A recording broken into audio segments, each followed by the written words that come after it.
निज निज जाय समाजा नपन विलोक जनक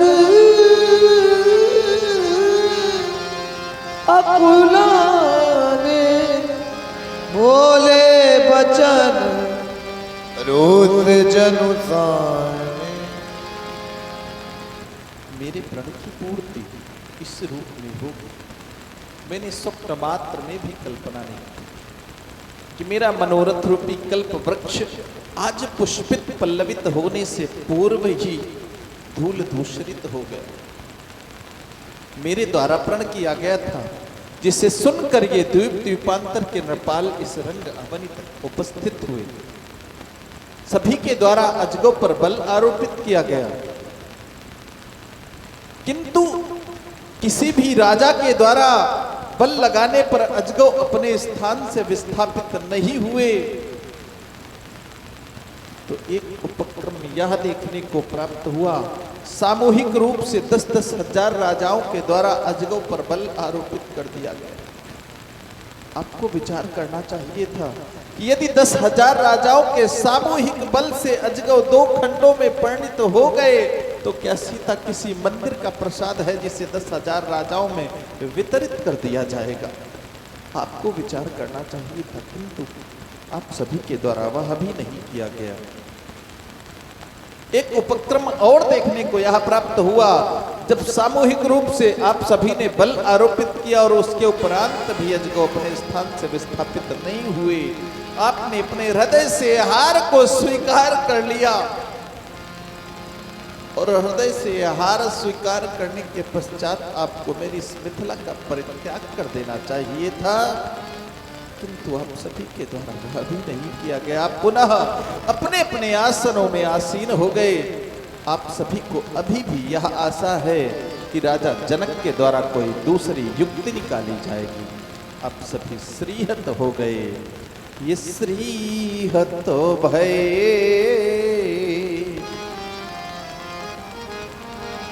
ये श्रीहत भय हारी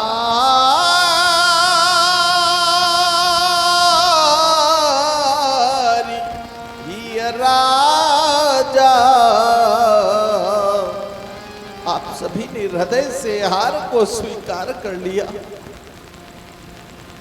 जब व्यक्ति किसी रण क्षेत्र में हार जाता है तो वह उस स्थान पे अपना मुख प्रदर्शित नहीं करता, वह उस स्थान का परित्याग कर देता है। किंतु आप सभी पुनः आसनों में आसीन हो गए और ये बैठे निजो, ये बैठे निजो निज जाय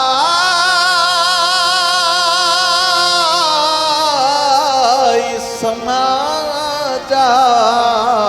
कब? जब श्रीहत भय,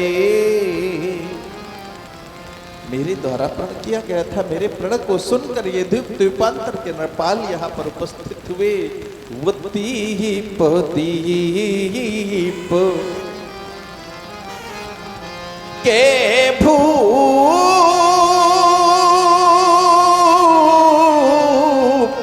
नाना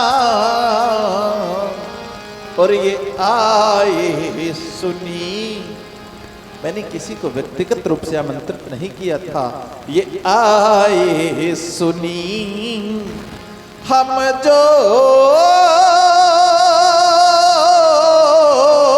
ये पनठाना,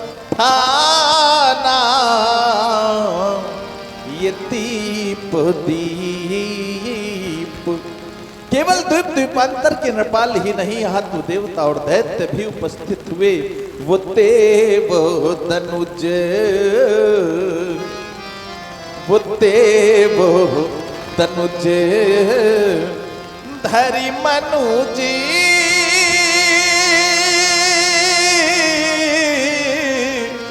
शरीरा और ये विपुल वीर, ये विपुल वीर आए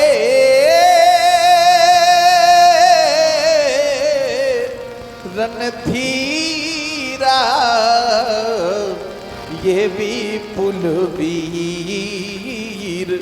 यदि किसी वीर के द्वारा अजगों को दो खंडों में पंडित किया जाता तो उसे तीन तीन महती विशेषताएं उपलब्धियां प्राप्त होती। कौन कौन सी? ये कुंवरी मनोहरी, मनोहारी कन्या प्राप्त होती उस वीरवर को। कुंवरी मनोहरी विजय बड़ी, ऐसी वैसी विजय नहीं, त्रिभुवन की विजय प्राप्त होती। और कीरति अति कमनीय। किंतु अब तो ऐसा प्रतीत हो रहा है कि ये पावनी हार वो विरंच जनु रचो न धनु दमनी। आप सभी लाभ सुनकर के आए थे और लाभ सुनकर के आए और यह लाभ आपको नहीं भाए तो काहू काहू यह लाभ न भावा और काहू न शंकर ये जाप चढ़ावा। जाप चढ़ाना तो दूर, यदि तिलमात्र भूमि से इसे विक्षेपित कर देते तो यह जनक आपको कृपांक के द्वारा उत्तीर्ण कर देता। किंतु आप सभी के द्वारा इसे तिलमात्र भी अपने स्थान से विस्थापित नहीं किया जा सका। रहा चढ़ाओ तो रब भाई और ये तिलु भरी भूमि न सके वो चढ़ाई। मेरे द्वारा प्रण किया गया, जिससे सुनकर ये द्वीप द्वीपांतर के नरपाल यहाँ पर उपस्थित हैं। दीप दीप के राजागण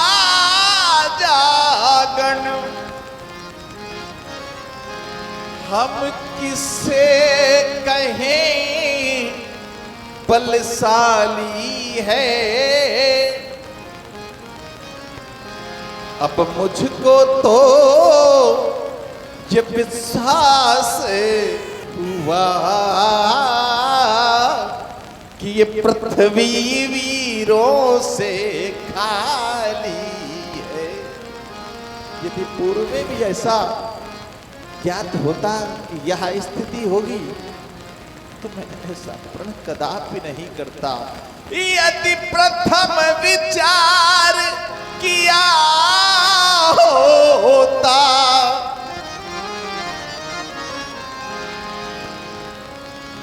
अगर यह विचार आ जाता तो मैं ऐसा प्रण कदापि नहीं करता। यदि प्रथम विचार किया होता तो यहाँ पे बसी नहीं होती और हम ऐसा प्रणय करते ही नहीं और ऐसी हंसी नहीं होती। अब विचार करता हूं कि क्या प्रण का परित्याग कर दूं तो छत्र तो यह कहता है कि समाज के लोग क्या कहेंगे। राजा जनक, तुमने अपनी पुत्री के लिए अपने प्रण का परित्याग कर दिया। अब यदि हम अपना प्रणय छोड़े तो ये धर्म जाए फिर लज्जा है। और यदि प्रण का परित्याग नहीं करते तो ये पुत्री सीता कुंवारी ही रहे। क्या करूं हमारा वश क्या है। विचार कीजिए, जिस समय मिथिला में 12 वर्षीय भीषण दुर्भिक्ष था, मुनिजनों के साथ मंत्रणा हुई थी और उस मंत्रणा में स्वर्ण महल से उस पुंडरीक क्षेत्र का भूमि शोधन बतलाया गया। रानी सुनैना के साथ में उस पुंडरीक क्षेत्र में भूमि शोधन कर रहा था। हल कर्षण से जो ज्योति मिली, घृत डाल के हम लोग बढ़ा न सके। जिस वीर की आश में प्रणय किया, उस वीर से तुमको मिला ना सके। विचार कीजिए, जिस पुत्री को दुल्हन की तरह सजाया गया हो, उस पुत्री की बारात ना आए, क्या स्थिति होगी उस पिता के हृदय की। दुल्हन का साज सजाया सभी, पर द्वार पे डोली मंगा न सके। वो विधि रूठ विधाता गया हमसे, हम मांग सिया की भरा ना सके। हम मांग सिया की भरा ना सके। पुत्री की विदाई हो रही थी, माँ रो रही थी, उस बेटी की सखियां रो रही थी, बंधु बांधव परिजन सभी रो रहे थे। सहसा उस बेटी के द्वारा रुदन करते हुए मां से एक प्रश्न किया गया, मां ऐसा कौन सा कार्य इस बेटी के द्वारा किया गया जिसके कारण आज यह बेटी इस परिवार से विलग हो रही है। मां भी रो रही थी और बेटी को धैर्यपूर्वक समझा रही थी। मां ने बेटी को समझाया, बेटी ये संसार की रीति है, हर एक बेटी को एक न एक दिन दुल्हन बनकर के जाना ही होता है। मैं भी एक दिन दुल्हन बनकर के ही आई थी। माँ बेटी को धैर्यपूर्वक समझा रही थी। माँ कहती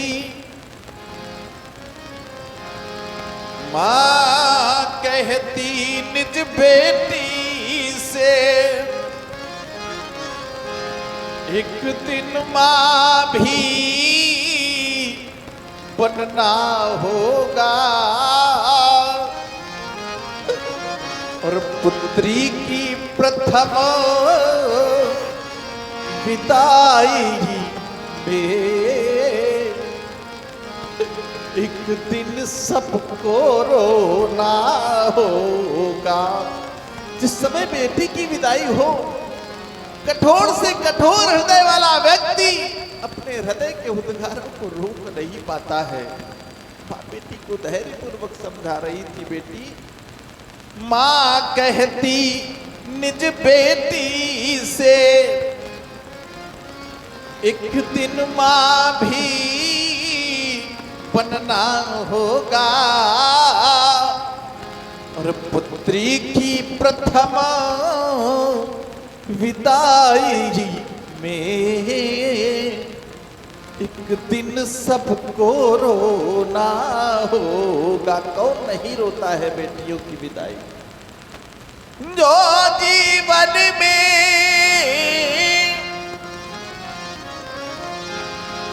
गंभीर नहीं, रणधीर वीर को क्या जाने। जिस पैर बिमाई फटी नहीं, वह पीर पराई क्या जाने। बेटी को दुल्हन की तरह सजाया गया हो, जिस बेटी की कुछ क्षण पश्चात वरयात्रा आनी हो, बंधु बांधव पुरजन परिजन सभी एकत्रित हो, उस पिता के द्वारा सारे साज सजाए जा चुके हों और उस बेटी की बारात ना आकर यह सूचना आ जाए कि अब बरयात्रा नहीं आएगी, क्या स्थिति होगी उस पिता के हृदय की। कल्पना कीजिए, जिस बेटी के लिए बेटी के जन्म से लेकर उस दिन तक के शुभ अवसर की कल्पना वह पिता करता है, और उस बेटी की बारात ना आए और सूचना आ जाए कि अब बरयात्रा नहीं आएगी, क्या स्थिति होगी उस पिता के हृदय की, क्या स्थिति होगी उस माँ के हृदय की, और क्या स्थिति होगी उस बेटी के हृदय की जिसकी बारात ना आए। दुल्हन सी सजाई हो बेटी और बरयात्रा द्वारे ना आई। बेटी को दुल्हन की तरह सजाया गया हो और बरयात्रा ना आए। दुल्हन सी सजाई हो बेटी और बरयात्रा द्वारे ना आए, तो फिर उन मातु पिता के हृदयों को कैसे धीरज धरना होगा। माँ कहती निज बेटी से एक दिन माँ भी बनना होगा। वहीं पर बैठा पिता भी रो रहा था। पिता के रुदन करने का कारण जब परिवारी जनों के द्वारा पूछा गया, आप क्यों रो रहे हैं, तो पिता ने कहा कि जिस बेटी को आज तक सारे निर्णय लेने की स्वयं में स्वतंत्रता थी, आज से वह बेटी परतंत्र हो जाएगी। और परतंत्रता में तो सुख मात्र में भी सुख नहीं है। जो बेटी स्वयं सारे निर्णय लेने में सक्षम रहती थी, आज से वह बेटी दूसरों के निर्णयों पर आश्रित हो जाएगी। और परतंत्रता तो सुख में भी सुख नहीं प्रदान करती। पराधीन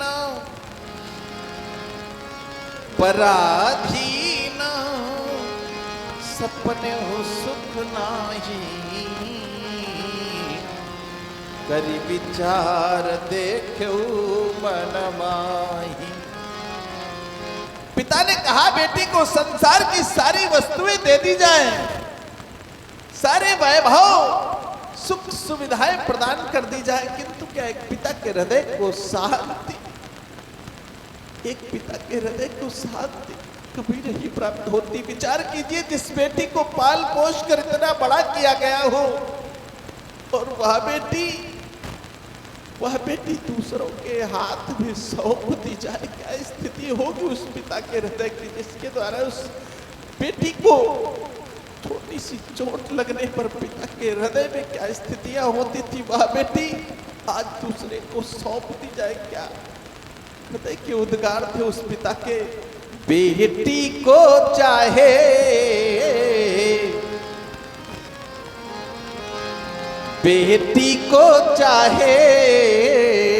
रोते हुए वह पिता कह रहा था, सब कुछ दे दूं। पिता कह रहा था,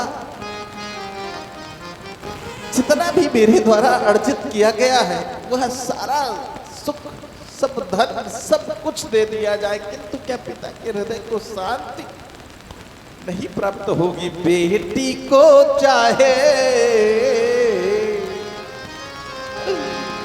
सब कुछ दे दूं, पर संतोष हृदय को नहीं होता।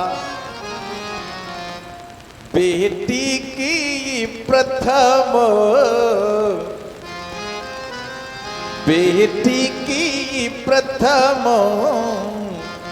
विदाई में हर पिता यहाँ देखा रोता। बेटी की प्रथम विदाई में हर पिता यहाँ देखा रोता।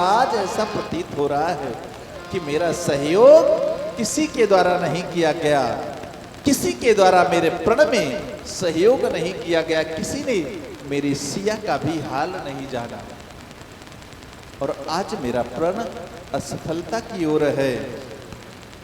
और जब किसी नाविक की नाव मझधार में होती है, क्या स्थितियां होती हैं। आज इस सिरध्वज के हृदय में विचार रूपी नौका गोते लगा रही है। कभी विचार आता है कि प्रण की पूर्ति अवश्य ही होगी, किंतु कभी कभी ऐसा भी प्रतीत होता है कि यदि प्रण की पूर्ति न हुई तो क्या होगा मेरी बेटी का, क्या होगा मेरी लाडली का। आज स्थितियां परिस्थितियों में परिवर्तित हो चुकी हैं। जब किसी नाविक की नाव मझधार में होती है, क्या स्थितियां होती हैं। जब नाव भंवर में फंसती है तो माझी का मन घबराता है। जब नाव भंवर में फंसती है तो माझी का मन घबराता है। तब दुखियों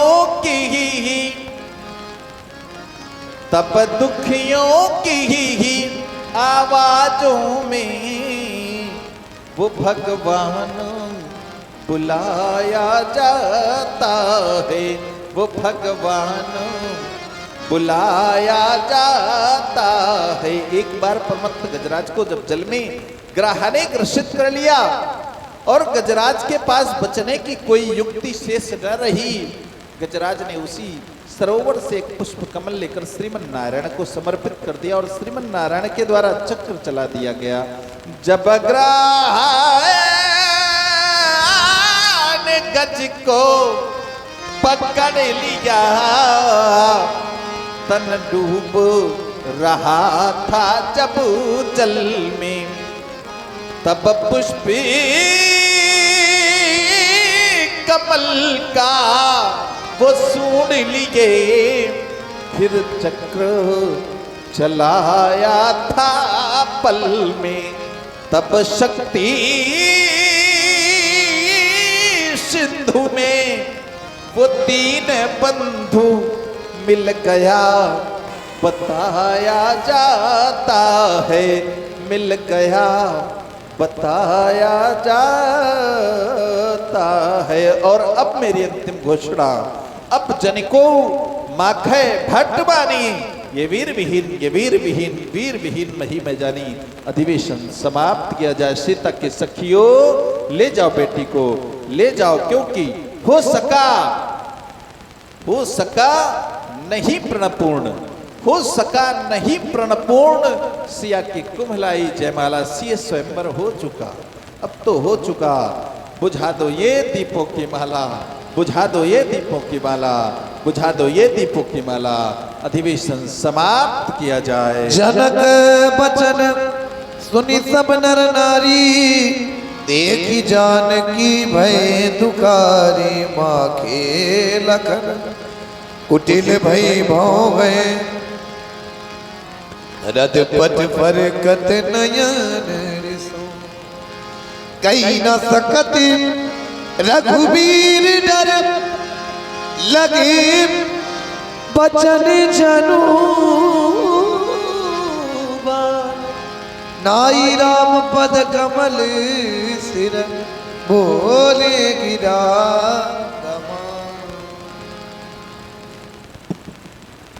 मैथिली प्रतियोगिता पर भाग लेने वाले प्रतियोगियों, पुनः आप लोगों ने राजा जनक की वाणी को, राजा जनक की वाणी पर अब कोई संयम नहीं रह गया। क्यों? क्योंकि किसी भी वीर पुरुष के द्वारा राजा जनक की प्रण की पूर्ति न संभव हो सकी।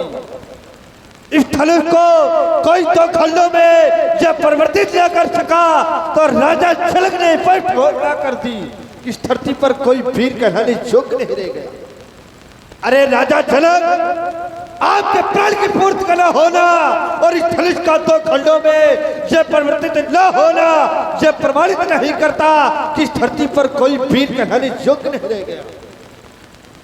आप कहते हैं कि धरती पर कोई वीर कहलाने योग्य नहीं रह गया। अरे मेरा अनुमान तो यह कहता है यदि वीर न होगे इस धरती पर तो इस धरती माँ का क्या होगा। जब परदेशी राजा यहाँ राज करेंगे तो इस भारत माँ का क्या होगा। फिर शक्ति का संगम होता है तो यह कौन शक्ति रह जाती है। और उस महाशक्ति के सामने योगी यह कौन शक्ति पाती है। यह समय समय पर रुकना होगा क्योंकि यह समय का पंथ निराला और समय के आगे एक दिन सबको झुकना होगा। जहां कोई नहीं है बड़वाला यह समाप्त स्वयंवर तो फिर ये कार्य धूरा तो फिर मां सीता का क्या होगा। और जब परदेशी राजा यहाँ राज करेंगे तो इस भारत माँ का क्या होगा। जय खंड पुत्र ज्ञान घर में जब ज्ञान भरते और सुता के शिक्षा धना पर क्यों अमन का अपमान करते। राजा जनक तुम्हारे इन शब्दों ने ये जगाद क्रांति की ज्वाला ये पालकर खप्पर इन मंडों की माला यदि लज्जों का होता तो ये कौतुक हो जाए। पर इसमें धर्म है कहीं धर्म के खंभे न हिल जाए। कहेगा जौन आज मैं वीर नहीं उसी के देश में पुत्र बन जाऊंगा। कच्छप भारा भार फू हटाऊंगा। जब ना रहेगा राजा तो ये कौन कहेगा कायर मोही। ये वंश रघुवंश की पताका ये लग फहराऊंगा। दूल्हा बनेंगे श्री राम और दुल्हन वो जनक की शान की विदू। ये पीरों में शिरोमणि ये लखन लाल कहूंगा। ये सच्चे छत्री ये अपमान नहीं सह सकते हैं और चुनकर पुण्य की ये दात नहीं वो चुप कह रह सकते हैं। श्री राम जी को 25 जानकर भी ये ऐसी अनुचित वाणी कह डाली ये क्या फायदा पर चुपते हैं कि ये धरा पीरों से खाली। लिखे नहीं नैन जिनके अल पर कहते ये मन है जिनके सिर से ऊपर उठकर ये 40 गिरी है और सिद्ध हुई जिनके गर्दनते रहता ये फिर है। जिनके दांत ये दूध थे लेकिन ये काट मड़ी की है। ये छोटे हैं लेकिन बड़ों ने बल की इनसे विध रघुवंशी ते में चाकर होई तो दाई समाज कहे न कोई। ये कहीं जन्म अंकित वाणी तो ये विद्यमान ये रकुल मन जानी सुनो भानुकुल पंकज भानु तो कहूँ स्वभाव न कट मानू। ये चौथ तुम्हारे शासन पाऊं तो कंद कियो ये प्रभात पाऊं। ये काचे घट जिमजारो फोरी ये शिको मेर मूलक जिम तोरी। ये ताऊ प्रताप वैभव भगवाना ये कोक कापिरो ये प्राणा ये कमल दान जिम आप चढ़ाऊं जो जनपते ये प्रमाण ले थाऊं। ये दोनों छत्र दंड जीवी ये ताप पन्नात ये चल कर पुष्प तपन धरऊं। बोले लखन लाल की जय। लखन सकोप बचन जे बोले डगमगानी महिंदी गज डोले शयनई रघुपति लखन निवारे प्रेम समेत निकट बैठारे। विश्वामित्र समय शुभ जानी बोले अति स्नेह में बानी।